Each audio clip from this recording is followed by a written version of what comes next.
So friends, আজকে আমি তৈরি করতে চলেছি চিলি চিকেন এবং কিভাবে আপনারা অথেন্টিক টেস্টের চিলি চিকেন তৈরি করবেন পারফেক্ট মেজারমেন্ট সহ আপনাদের সঙ্গে ফুল রেসিপি আমি শেয়ার করছি। পুরো রেসিপিটা স্কিপ না করে অবশ্যই ফলো করবেন। চিলি চিকেনের জন্য প্রথমত আমাদের নিতে হবে বোনলেস চিকেন। অবশ্যই কিন্তু বোনলেস চিকেন দিয়ে রান্নাটা করবেন। আমরা যেমন অন্য রেসিপিতে হাড়যুক্ত মাংস বেশি পছন্দ করি, তবে এটা সম্পূর্ণ বিপরীত। এই রান্নার ক্ষেত্রে কিন্তু হাড় থাকলে খুবই খেতে বিরক্তি লাগে, তাই এখানে আমাদের বোনলেস চিকেন ইউজ করতে হবে। তার জন্য আমি এখানে ব্রেস্ট পিস নিয়েছি, কারণ ব্রেস্ট পিসে মাংসের পরিমাণটা বেশি থাকে। এখান থেকে আমি হাড় এবং মাংস আলাদা করে নিচ্ছি। আপনারা বটি দিয়েও এই কাজটা করে নিতে পারেন।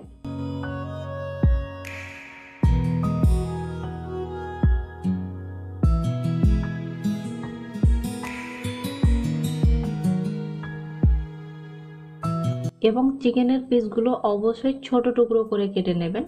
চিকেনের পিসটা এতটা ছোট করতে হবে যাতে খাবার সময় আপনাদের আলাদাভাবে কেটে খেতে না হয়। তো আমি সেই মতো করে চিকেনের পিসগুলো ছোট টুকরো করে কেটে নিচ্ছি। আমি এখানে দুটো ব্রেস্ট পিসের মাংসটা নিয়ে নিয়েছি। এখানে 1 কাপের থেকে একটু বেশি হয়েছে, প্রায় এটা 350 গ্রাম মতো হবে। এবার এই চিকেনটাকে খুব ভালো করে ধুয়ে নেব এবং জলটাকে ঝরিয়ে নেব।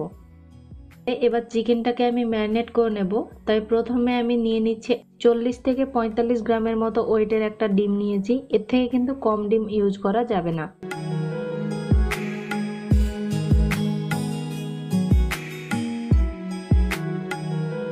দিয়ে দিচ্ছি আমি এখানে 1 টেবিল স্পুন আদা রসুনের পেস্ট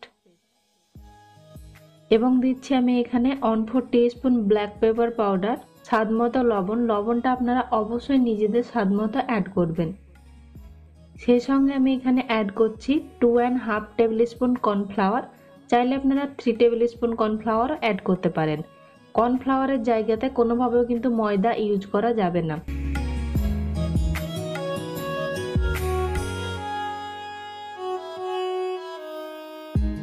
যেহেতু এটা সাদা, তো একটু কালার করার জন্য আমি 1/4 টিস্পুন মতো হলুদ অ্যাড করছি। তবে হলুদটা টোটালি অপশনাল, চাইলে আপনারা এটাকে স্কিপ করতে পারেন। ম্যারিনেশনটা আমার কমপ্লিট হয়ে গেছে। অবশ্যই এটাকে 30 মিনিটের জন্য রেস্টে রাখুন। যদি এটা রেস্টে রাখেন তাহলে চিকেনটা খুবই সফট হয় খেতে। এখানে তেলের কোনো নির্দিষ্ট টেম্পারেচার নেই। এই চিকেনটা রান্না করার জন্য সম্পূর্ণ রান্নাটাই কিন্তু রিফাইন অয়েল দিয়ে করতে হবে এবং অবশ্যই কিন্তু এটাকে ডিপ ফ্রাই করে নিতে হবে। শ্যালো ফ্রাই কিন্তু করা চলবে না। যাতে অর্ধেকটা চিকেন ডুবে থাকে সেই মতো করে আমি তেল দিয়ে নিয়েছি। পুরো চিকেন ডুবে থাকার মতো তেল না দিলেও হবে।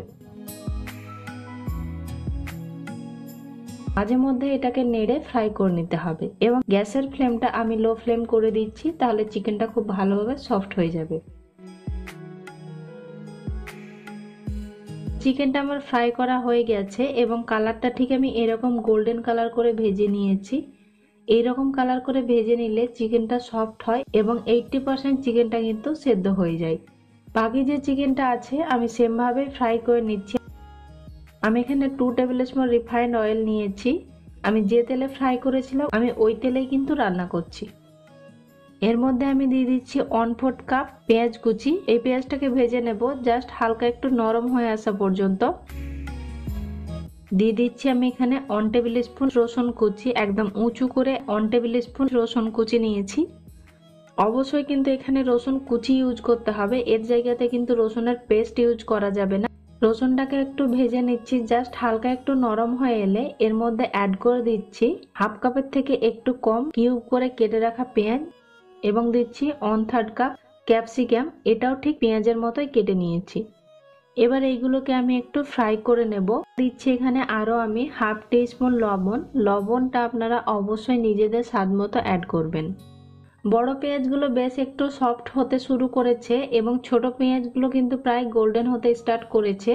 এই অবস্থায় আমি অ্যাড করে দিচ্ছি 3 টেবিল স্পুন টমেটো কেচাপ এবং দিচ্ছি 1 tablespoon green chilli sauce. Chilli সসটা চাইলে আপনারা স্কিপ করতে পারেন। এবার এটাকে জাস্ট 1 থেকে 1.5 মিনিট মতো কষিয়ে নিচ্ছি। এটা বেশ একটু কষানো হয়ে গেছে এবং পেঁয়াজগুলো একটু সফট হয়ে এসেছে। দিচ্ছি এখানে আমি 1 টিস্পুন লঙ্কার গুঁড়ো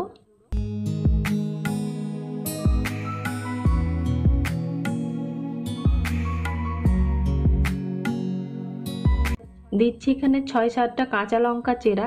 ঝালটা আপনারা নিজেদের স্বাদ মতো অ্যাড করবেন, তবে এই রান্নাতে কিন্তু কান দিয়ে ধোঁয়া বেরোনোর মতো ঝাল হলেই খেতে ভালো লাগে, তাছাড়া কিন্তু এই রান্নাটা খেতে একদমই ভালো লাগবে না। এবং অবশ্যই কিন্তু কাঁচা লঙ্কার ঝাল ইউজ করবেন। এবার আমি এর মধ্যে 2 টেবিল স্পুন মতো জল অ্যাড করছি এবং এটাকে একটু ফুটতে দিচ্ছি। জাস্ট হালকা একটু ফুটে এলে এর মধ্যে ভেজে রাখা চিকেনটা আমি অ্যাড করে নিচ্ছি। চিকেনটা দেওয়ার পরে প্রায় আমি 1 থেকে 2 মিনিট মতো একটু কষিয়ে নিচ্ছি। এটাকে ঢেকে নিচ্ছি এবং মাঝে মধ্যে নেড়ে এটাকে কষিয়ে নিচ্ছি।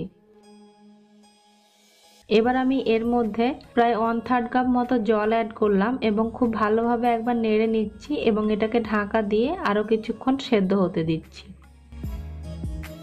চিকেনের জলটা কিন্তু বেশ শুকনো হয়ে এসেছে। এবার আমি এর মধ্যে 1 টেবিল স্পুন কর্নফ্লাওয়ার জলের মধ্যে গুলে নিয়েছি, এটা এবার আমি অ্যাড করে দিচ্ছি। একদিকে অ্যাড করছি এবং একদিকে নাড়তে থাকছি।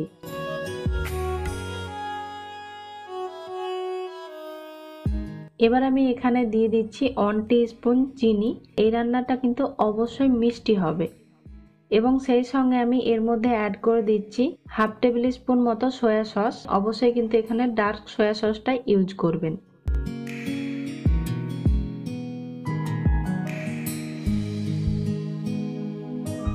এবার আমি 1/2 কাপ পরিমাণে জল অ্যাড করছি। যেহেতু এখানে এবার কর্নফ্লাওয়ার দিয়েছি, তো কর্নফ্লাওয়ারের গন্ধটাকে দূর করার জন্য একটু বেশি সময় ধরে রান্না করে নিতে হবে।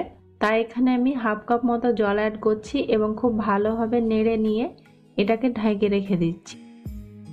কোনোভাবে ধনে গুঁড়ো বা জিরে গুঁড়ো ইউজ করা যাবে না, নইলে চিলি চিকেনের অথেন্টিক টেস্টটা কিন্তু পাওয়া যাবে না, সেটা কিন্তু আবার অন্যরকম টেস্ট হয়ে যাবে। এই চিকেনটা অবশ্যই কিন্তু খুব সফট একটা চিকেন হতে হবে। যদি আপনি হাতে প্রেস করেন খুব সহজেই গলে যাবে, এরকম সফট একটা চিকেন হতে হবে। চিকেনটা খেলে যেন কোনোভাবে মনে না হয় এটা রাবারের মতো মনে হচ্ছে, ঠিক ওই ধরনের সেদ্ধ চিকেন কিন্তু এই রেসিপির ক্ষেত্রে খেতে একদমই ভালো লাগবে না। জলটা শুকিয়ে গেছে এবং চিকেনটা খুব ভালোভাবে সফট হয়ে গেছে। তো রান্নাটা আমার পুরোপুরি কমপ্লিট হয়ে গেছে। আমি এই অবস্থায় গ্যাসের ফ্লেমটা অফ করে দিচ্ছি। অবশ্যই কিন্তু এটা গরম গরম সার্ভ করবেন। প্রায় এটা 5 মিনিট পর সার্ভ করছি। আগের থেকে কিন্তু এটা বেশ একটু শুকনো হয়ে গেছে। এটার গ্রেভিটা ঠিক এইরকমই হবে, এর থেকে পাতলা বা শুকনো গ্রেভি চলবে না। চিকেনটা আপনাদের একটু কেটে দেখাই, দেখুন চিকেনটা কতটা সফট হয়েছে। আপনারা নিজেদের পছন্দ মতো এটা যে কোনো খাবারের সঙ্গে সার্ভ করতে পারেন, তবে পার্সোনালি আমি এটা কোনো খাবারের সঙ্গে সার্ভ করি না। আমি বেশিরভাগই এটা ইভিনিংয়ের চাট হিসাবে খেয়ে থাকি।